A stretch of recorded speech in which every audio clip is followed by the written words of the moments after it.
So, why aren't we all doing it?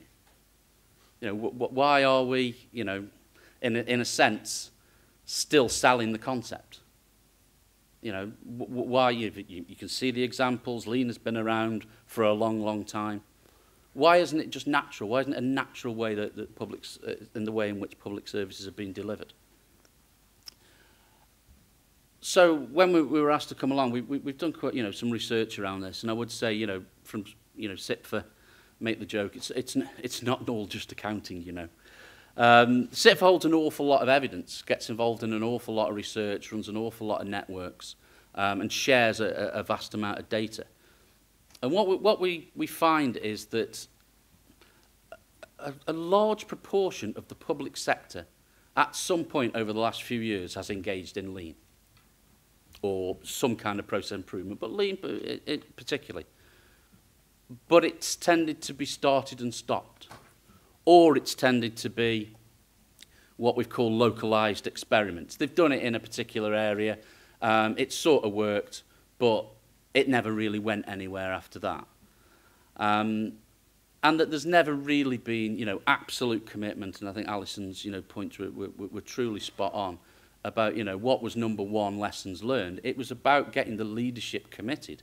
It wasn't about, you know, understanding the principles. It wasn't understand does Lean work or not. Clearly it does, and you've got all the evidence to show that it does, and all the links are there that it does. But getting that commitment, that buy-in, is the answer, if you like. And a quote there from Zoe from this morning that she said in 2009, just pinching things from the other speakers, who completely backs up what we found, that, you know, if it's going to work and if it's going to be sustained, then you've got to commit to it, support it, and not just see it as another policy. It's not just another policy coming out of some think tank somewhere in the organisation. It actually is understood, owned, and committed. So, just really sort of taking that a stage further and hopefully just adding something to the things that you've already talked about and not purely repetition is what we do at CIPFA is if we work with an organisation, we particularly focus on that element of the managerial and the leadership. It's about identifying who's going to do it, identifying the roles, getting the people, giving them the right skills, and supporting them through, you know, what is, as other speakers have said, you know, tough times. It's not easy to do this. They've got to be right and they've got to work effectively. You know, those four roles are at a managerial level. And it's a big commitment from an organisation, a big resource from an organisation. Our message is you've got to have it and you've got to make it work. And what I would intend to do, I won't read through all of these, is pick out a couple. I mean, one thing that we promote heavily, and I'm sure you will see, you know, providing a role model. You know, how many senior management teams meet every Tuesday for 4 hours with no discernible outcomes coming from the meeting, with no clear communication or direction, who then turn around to their organisations and say, yes, and we expect you to be lean, we expect you to be efficient. And you say, well, you know, as we all do, you're not demonstrating any kind of behaviour that would lead me to that conclusion that you take this seriously and that from a leadership perspective. Similarly, you know, it's easy to pick fault with the senior management team, go into an average member board for 6 hours at a time and watch the way in which that is actually constructed and the amount of wasted effort and no outcome that comes from it. You know, if we're going to introduce leadership into this, it's not just talking the talk. You've got to actually do it. And some difficult stuff, you know, getting, you know, the change management and capability issues into people's performance systems, you know, lining up the HR processes, as was said by another speaker. Next layer down, you've got to have somebody in the organisation who's actually managing this. You call it a sponsor, senior responsible officer, whatever job title you do.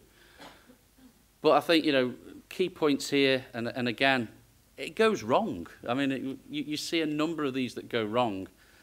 And what happens is, particularly if the media seizes on it, you know, everybody abandons it at that point. And everybody says, well, we tried it, but it failed. there's no sense that you can actually try it not work, and continue, you know, and say, well, that's okay. We can actually keep going with it. Service managers, sticky middles, call them what you like. You know, but you know, these are the people out on the ground who live in the real world. You know, they're not policy advisors floating around with a butterfly net.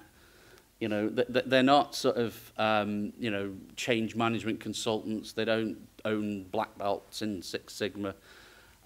These people are the practical service deliverers on the ground. If these aren't engaged, you're going nowhere. You know, and I think that, you know, the issue that we see an awful lot of time is that if it's just a policy, if it's just a corporate initiative, if it's just something that exists within an organisation, but it isn't actually being delivered through the service manager and they're not fully engaged, it's going nowhere. And a change manager, you know, here, I think the key issue that I would point you to, and again, those of you who've been through this will know perhaps, it's very difficult to get the right person to do the right bits in the organisation because it doesn't say it in the job description, but it does say it in somebody else's. So they have to do it and not me or not them. And from a managerial perspective, it's very difficult to say, well, I want that person to lead on that particular thing because I think they can deliver me a good job. Within the public sector culture, pay derived through structure, pay derived through other such things, status derived through job description, it's a very difficult thing to do. And I think that, you know, those organisations that have been successful delivering lean in the public service are clearly ones who've managed to remove some of the boxes that surround an awful lot of HR. So, can lean enhance public services? Well, yeah, of course it can. But it requires a real focus on the customer. It really requires, you know, picking up those issues that I said earlier, you know, don't waste people's time, which I particularly love. It's not just another policy. The roles are important.